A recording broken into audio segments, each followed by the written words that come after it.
Welcome to the Genius Factory. Enjoy the video. In this video, I will show how to make pulse toffee juice. First, select the best toffee pods, making sure they are perfectly ripe. Next, you'll need to extract the delicious pulp, separating it from any tough fibers. Then, create a basic syrup by dissolving a small amount of sugar in water. This foundational step ensures your juice has the right sweetness and consistency. Let's get started on this unique and refreshing drink. Now, combine your sweet toffee pulp with the simple syrup you just made. Blend these ingredients together thoroughly until the mixture is completely smooth and well integrated. This step is crucial for achieving the desired texture. After blending, strain the juice through a fine mesh sieve.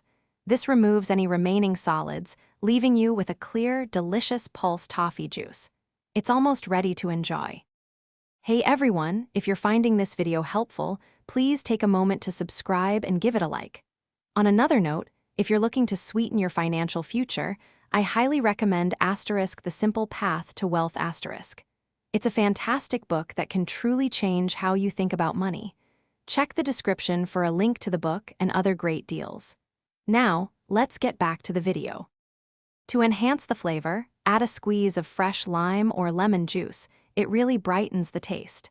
Taste your juice and adjust the sweetness as needed. You can always add a bit more simple syrup if you prefer it sweeter. Finally, serve your homemade pulse toffee juice chilled over ice. It's a wonderfully refreshing and unique beverage, perfect for any occasion. Enjoy your delicious creation. Thanks for watching. If you found this helpful, don't forget to like and subscribe.